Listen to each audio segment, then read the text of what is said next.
That's right. Welcome in. Welcome back, folks, it's a good weekend to be a Notre Dame fan. What do you want me to say? Notre Dame blows out Florida State, who's unbelievably bad at football. A bunch of teams in front of Notre Dame lost. Maybe another one if BYU loses. That game's going on now as I'm recording this in the second half. And then, oh, by the way, Brian Kelly embarrasses himself in front of his home crowd. Oh, it's a beautiful time to be. Spare me this. Spare me this. John, you really should have rooted for Kelly to beat Alabama because then it would knock Alabama out and you wouldn't have to play him in the playoff. I understand that angle, you guys. It's a very pragmatic, practical angle. It makes all the logical sense in the world. I get it. But once you saw it wasn't going that way, you may as well have it pile up and embarrass Kelly as much as possible, right? Like, I was open to that theory. But once it started snowballing on him at home, you may as well go the whole way. And so, what a great weekend for Notre Dame. What a great weekend for Notre Dame. Let's get into a little bit of this. But I'm telling you, it's one of those weekends. We don't get that many as Notre Dame people where things just kind of go your way. You have a football game where you kick the crap out of a hated rival. You do that, you're in playoff position. All these teams lost. Kelly lost. It's rare that everything lines up where John could be happy and you don't have to have a stroke during the game. It's a low stress situation. This is a beautiful thing. So thanks for being here. As always, you can find the program on YouTube. Do it. Subscribe if you haven't yet. Appreciate it very much. Give the video a thumbs up. That helps me out as well. Twitter, search bar, Always Irish Rat, Always Irish Shake. If you want to see me trolling all the LSU shows that said that Brian Kelly wasn't the problem at Notre Dame was the problem, and all Brian Kelly had to do was get out of there and go to the big bad SEC and LSU, and he would start winning everything. Okay, how's that going? If you want to see me troll the LSU people, find me on Twitter. Audio only, anywhere you want it, you can get it. If you don't want to see my face, ain't nobody going to blame you for that. I don't want to see it either, but I'm stuck with it. The call-in line's popping on the postgame show. 312-988-15. Dial it up. Tell Uncle Johnny all you've seen. Notre Dame Fighting Irish Football. Spit it out, dummy. Notre Dame Fighting Irish Football brought to you by Sports Illustrated. Read all about it, baby. Averaging 3 articles a day every day of the year. Patreon.com/Always Irish. He the former captain. He the leading tackler. It's Mike Goolsby and myself breaking it all down. All right. Here's the deal. Let me see. 13-21 Utah over BYU presently. Here's the deal. There's light at the end of the playoff tunnel, man. You could really, really see it. Notre Dame's got 3 games left. They're going to be favored in all 3. Here's the deal, man. I don't even feel like Notre Dame was that crisp tonight. Like, I don't feel like Notre Dame even played their A game. And after the first offensive drive, things just didn't look or feel that crisp. I felt like I did see a little bit of a hangover lag after the off week. It's been a half a month since you played. I genuinely mean it that I feel like we didn't even really come close to playing our best football game or being dialed in. And you beat the hell out of these guys 52-3. And I thought I saw a stat. I could be wrong. This was tied for the worst loss they've ever had in Florida State history. And I don't even feel like Notre Dame played that great. So that's a great sign when you're not you don't have to play your A game and you could beat the hell out of somebody like this. Now, I'm not acting like they're good. They're obviously no good. But I'm just saying, when you're not at your best and you're able to do this against a Florida State team, you got something cooking. Here's the other thing too, man. It cracks me up every week. Notre Dame always seems to start out playing terrible defense, and the other team has their best drive they're ever going to have on Notre Dame the whole game in their first drive. And then you get all like worked up about it, and then Al Golden turns it on, and then nobody does diddly poo for like 3.5 more quarters. It's the weirdest thing, but I feel like it happens every week. We give up some sort of drive and points in the first drive, and then we clamp it down, and they don't do nothing. And I believe your average points are given up now. It's under 12 now. It's down to 11 something. That's some good football. And so I just think, what did you ran the ball for 200. You ran it for 200. They threw it for 250. God, Florida State's bad, man. That offensive line, what did we end up? 9 or 10 sacks? That offensive line is so, so bad. Those quarterbacks don't even really have a chance. I think it was 9 or 10 sacks he ended up with. It was good to see Mitch Evans get back in the mix. Think about this, you guys. If you're trending up towards a playoff situation, and you've done it all this year pretty much without Evans, I still don't feel like he has been 100% coming back off his injury thing. Now he's starting to round back into form. That could be a huge weapon if you could get that guy. He was your main target to throw to all last year, and he's been persona non grata injured a lot this year.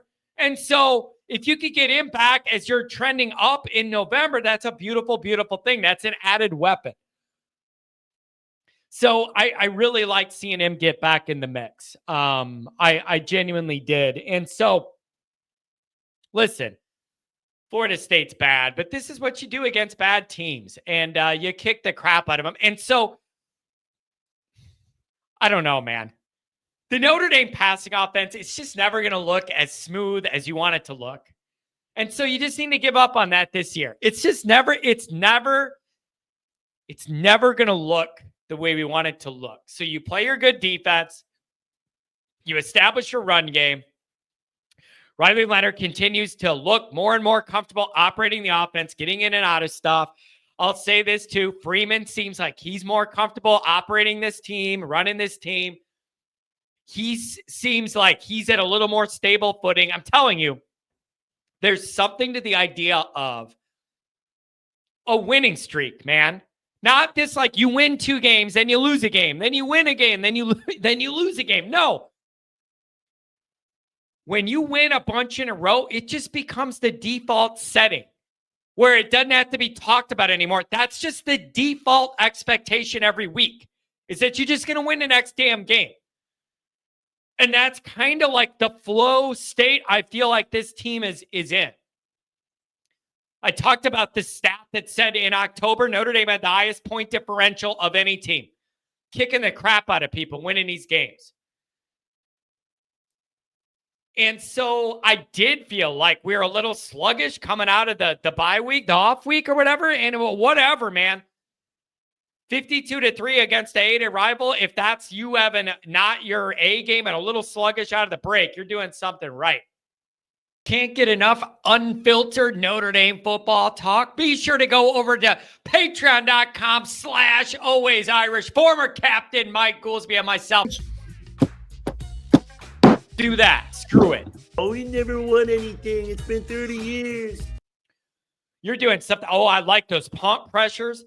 Getting after it there. I like that a little bit.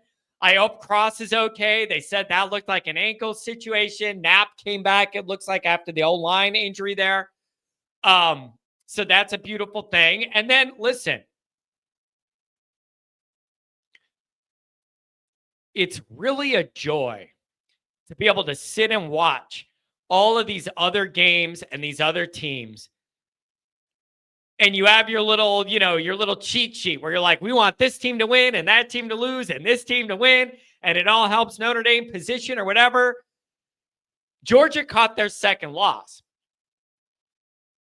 And so my question would be, where does a 2-loss Georgia fall compared to like 1-loss Notre Dame? I'm super intrigued to see how this committee is going to navigate this. I don't think there's many people that would pick a Notre Dame team to beat a Georgia team if they matched up. And I'm not saying I would either, because I know how much talent they have, but they got a couple losses. So how is this committee going to judge their 2 losses versus some other people's 1 or no losses or whatever? But it's just going to get really interesting. How about Miami? Miami's been begging for a loss. All year, they've been begging for a loss. Nobody's been able to stick it to them, and they caught a loss.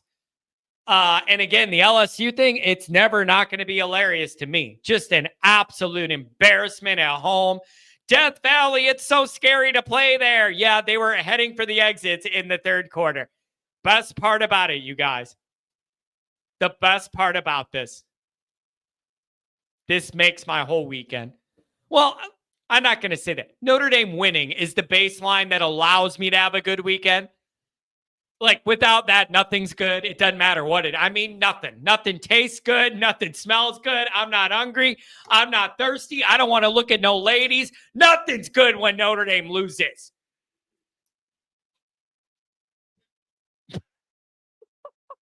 Can't even say it. I can't even say it. Brian Kelly had 300 recruits in his family at this game.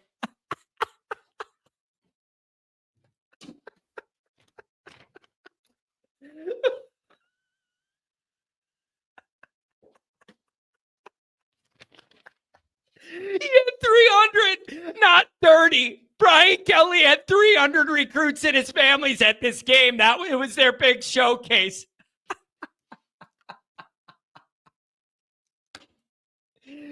Oh my God, that's hilarious. I just can't ignore how awesome that is. That is amazing. And that's a shame. That's a shame. But the good news is they're not going to go to the playoffs, so Brian Kelly can have a lot of extra time to golf. So we're all good there. We're all good there, man. So I absolutely love it. Things seem to be breaking Notre Dame's way. Let me look back at these scores. Let's see what's happening here with Utah. Okay, BYU's coming back 19-21. So they're coming back. It'd be nice if Utah could hold them off. I don't know if it's going to happen or not. But anyways, Notre Dame got some breaks. Here's the deal, you guys. Since week 2 and that nightmare, Notre Dame's done a hell of a job of fighting back. They haven't lost any games since. They're trending up. They're getting better week to week, through the injuries and everything. They're still able to play winning football. Coaching staff doing a good job. Freeman seems like he's in a much more comfortable place.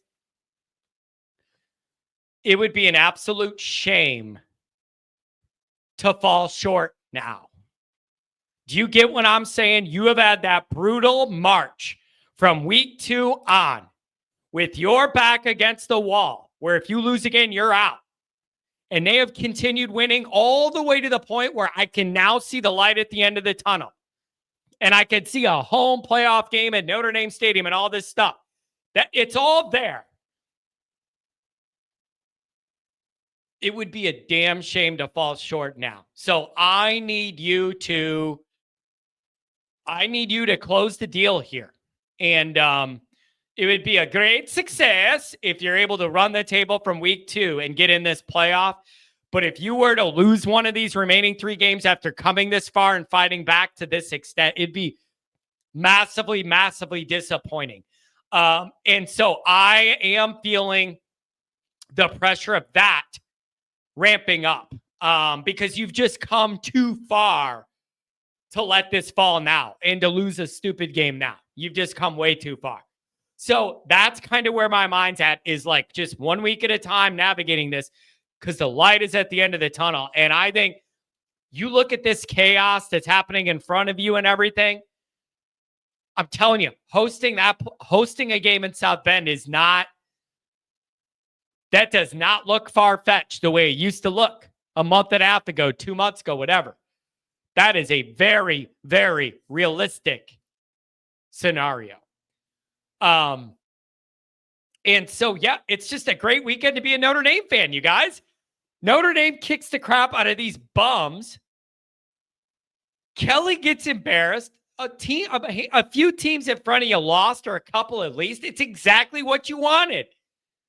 Coming out of the bye week, this is exactly what you want if you're a Notre Dame fan. It's a thing of freaking beauty. It's a thing of beauty. And so, I don't know, you guys. I'm enjoying this very, very much. And I just feeling this anxiety about sealing the deal.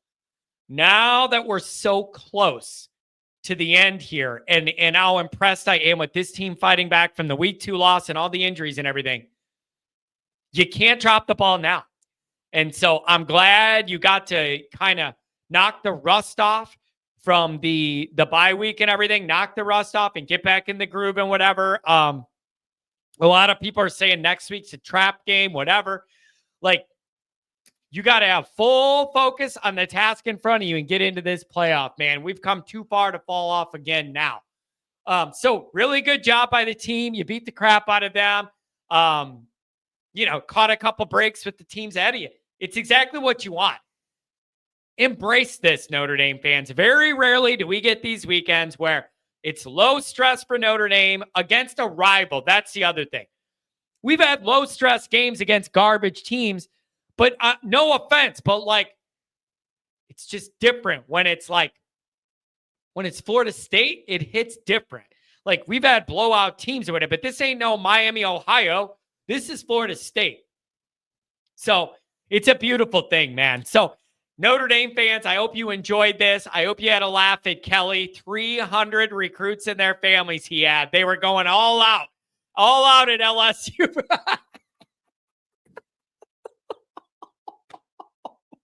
recruits and their families.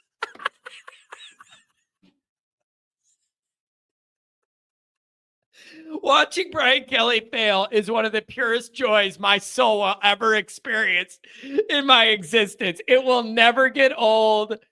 I will never not think it's hilarious to watch this guy fail. I'm going to circle him on the bingo card.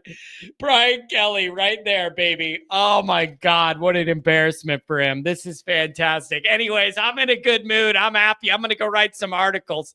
See you guys. Don't forget to check out the merchandise. The link is in the description. You can browse and carouse all the different Always Irish gear. Make sure you head over there and get something for the next tailgate. Thanks for being here.